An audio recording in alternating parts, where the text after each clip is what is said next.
ഈ സുരേഷ് ഗോപി ഇപ്പം മുഖ്യമന്ത്രിയായ സമയത്ത് ഇവിടെ വരുമ്പോ പത്രക്കാരും വിചാരിച്ചു, നാട്ടുകാരും വിചാരിച്ചു ഇവിടെ ടീച്ചർ ഇപ്പൊ ഒരു BJP കാര്യമായിട്ടാണ് സുരേഷ് ഗോപി വന്നതെന്നാ വിചാരിച്ചു.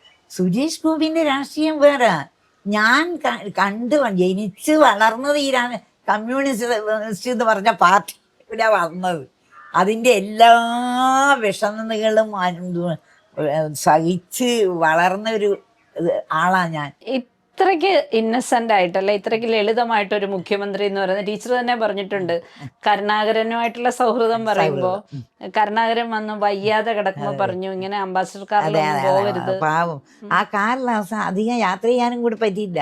ആ കാർ വാങ്ങി അത് എന്താന്ന് വെച്ചാൽ ഈ അസുഖമായിട്ട് സഹാവിന് ഇടയ്ക്കിടെ പനി വരും.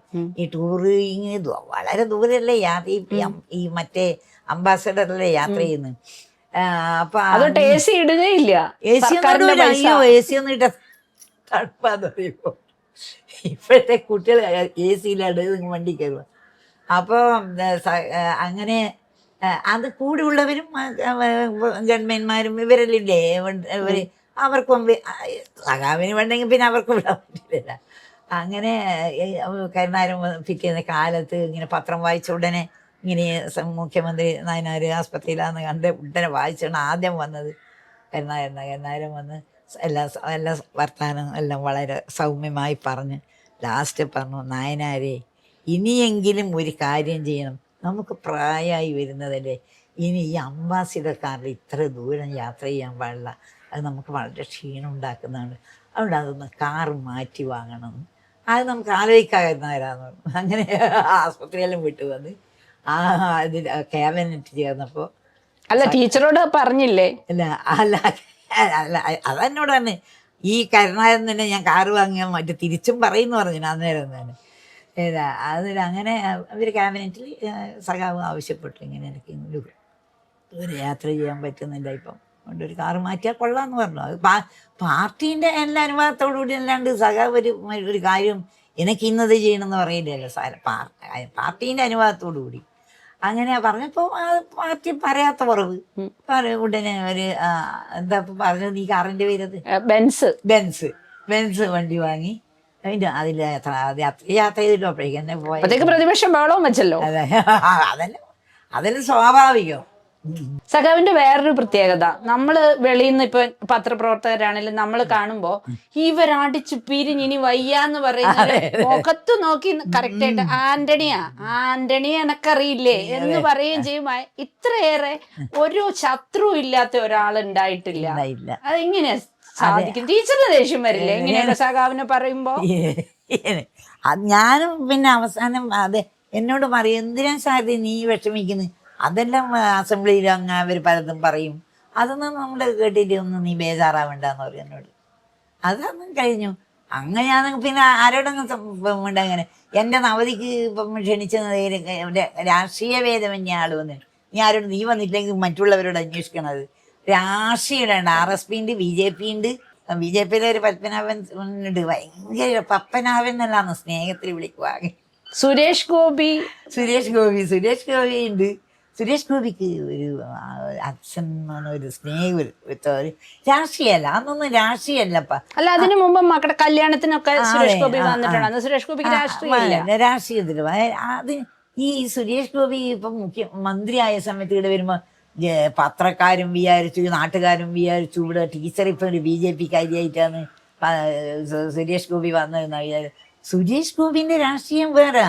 ഞാൻ ജനിച്ച് വളർന്നത് ഈ കമ്മ്യൂണിസ്റ്റ് എന്ന് പറഞ്ഞ പാർട്ടി ഇവിടെ വന്നത്.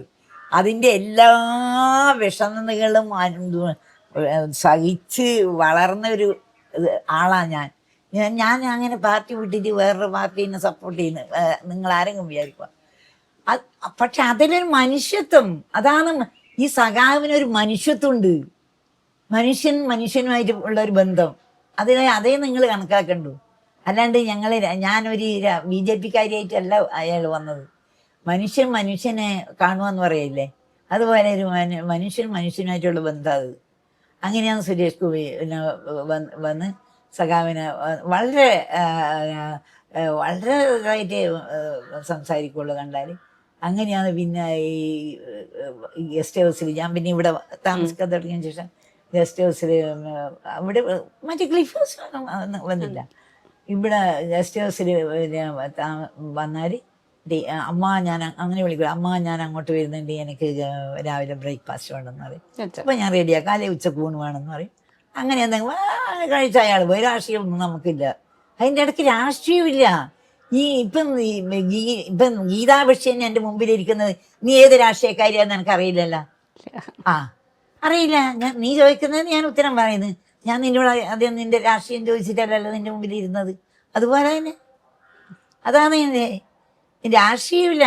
അങ്ങനെയാണെങ്കിൽ എൻ്റെ അവധിക്ക് ഇയാൾ മുഴുവൻ വരുവാ, എല്ലാ കക്ഷികളും ഉണ്ടായിന്. ടീച്ചർ എനിക്ക് തോന്നുന്നു സഖാവിന് ശേഷം സാധാരണഗതിയിൽ മക്കളിൽ ആരെങ്കിലും രാഷ്ട്രീയത്തിൽ വരേണ്ടതല്ലേ? രാഷ്ട്രീയത്തിൽ വരേണ്ടതാണ്. ടീച്ചർ വരട്ടിയതാണോ? അല്ല, ഞാൻ വരട്ടിയതല്ല, അല്ലാതെ അവരുടെ ഇഷ്ടം, അവരുടെ കുട്ടികളുടെ ഇഷ്ടം. പിന്നെ പാർട്ടി കുട്ടികളെ നിർബന്ധിച്ചിട്ടില്ല ആരും. അങ്ങനെ പാർട്ടി അങ്ങനെ അവർക്ക് എന്തെങ്കിലും ഒരു സാധനം കൊടുത്തിട്ടുണ്ടെങ്കിൽ അവരിന്ന് പാർട്ടിയിൽ ഉണ്ടാവുമായിരുന്നു. അത് പാർട്ടിയും ചെയ്തിട്ടില്ല. അതുകൊണ്ട് പിന്നെ അതെല്ലാം അവരെ കുട്ടികളെല്ലാം ഇഷ്ടമല്ലേ, നമ്മളൊന്നും പറഞ്ഞിട്ടും ഒന്നും ചെയ്യേണ്ടതല്ലല്ലോ, അവർക്ക് എന്നെ തോന്നിയിട്ട് ചെയ്യേണ്ടതല്ലേ നമ്മൾ. ടീച്ചർ എപ്പോഴും പറയുന്നുണ്ട് എനിക്ക് എൻ്റെ സഖാവിനെ അത്ര ഇഷ്ടമാണ്, അങ്ങനെ തന്നെ നിങ്ങൾ എഴുതണമെന്ന്. പക്ഷെ ഒരു ഭാര്യ എന്ന നിലയ്ക്ക് ടീച്ചർ ഇപ്പൊ പറഞ്ഞില്ലേ കർഷക തൊഴിലാളികൾ വന്ന് അല്ലെങ്കിൽ കെട്ടിപ്പിടിക്കുമ്പോൾ നിങ്ങൾ അവർക്ക് എന്ത് കൊടുത്തു എന്ന് ചോദിച്ചെന്ന് ടീച്ചർ എപ്പോഴേലും ഓർത്തിട്ടുണ്ടോ? ഒരു കുടുംബനാഥൻ എന്ന നിലയ്ക്ക് സഖാവ് എന്തെങ്കിലും ഇതിനൊരു ഇതായിട്ട് നിന്നിട്ടുണ്ടോ? ഈ ഒരു പ്രകാശഗോപുരമായി നിൽക്കുക അല്ലാതെ. അങ്ങനെ ഈ പ്രകാശഗോപുരത്തിന് ശാരദാസ് പേരിടാൻ പറഞ്ഞില്ല. പ്രകാശഗോപുരം അതായത് ഈ ചെറിയൊരു വീടല്ലേ, ഞാൻ എടുത്ത വീടല്ലേ ഇത് ടീച്ചർ. അല്ലാണ്ട് 3 തവണ മുഖ്യമന്ത്രിയായ സഖാവിന്റെ വീടാന്ന് നിങ്ങൾ ആരെങ്കിലും പറയാം? അതായത് ഈ ഫോട്ടോഗ്രാഫർക്കെല്ലാം തോന്നി ഇതെന്തൊരു വീടാന്ന്, ഒരു മുഖ്യമന്ത്രിന്റെ വീടാന്ന്. അത് ഗീത പിന്നെ പല പ്രാവശ്യം കണ്ടുകൊണ്ട് തോന്നൂല. മറ്റിപ്പം ഇവരെല്ലാം പുതിയ ആൾക്കെല്ലാം അയ്യോ ഇതാണോ, ഇന്നിപ്പോൾ സാധാരണക്കാര് ഇതിനേക്കാൾ എത്രയോ വലിയ വീടെടുക്കുന്നുണ്ട്. പക്ഷെ അതാണ് സഖാവ് ഒരഴിമതിക്കോ സ്വജനപക്ഷപാതോ കൈക്കൂലിയോ ഒന്നും ഒരു അത് അല്ലെങ്കിൽ ഈ മുഖ്യമന്ത്രി ചോദിക്കാൻ കൊണ്ട് പരിപാടിക്ക് നിൽക്കുക. അത് തന്നെ നിങ്ങൾ മനസ്സിലാക്കാൻ പറഞ്ഞ വേദം വീട്ടും ഞങ്ങൾ സഖാവേ നിങ്ങൾ ഇത്ര ലക്ഷം കൈക്കൂലി വാങ്ങിന്ന് കേട്ടല്ലോ. പിന്നെ വായി തുറക്കാൻ കഴിയാ മുഖ്യമന്ത്രിക്ക്. അതാണ് നിങ്ങൾ മനസ്സിലാക്കേണ്ടത്. അതുകൊണ്ട് സഖാവിന് രാഷ്ട്രീയം അല്ലാണ്ട് കമ്മ്യൂണിസം എന്ന് രാഷ്ട്രീയത്തിന് വളർന്നു, അതിൽ കൂടെ തന്നെ വലുതായി, അതിൽ തന്നെ അസുഖം വന്നു പോവുകയും ചെയ്തു.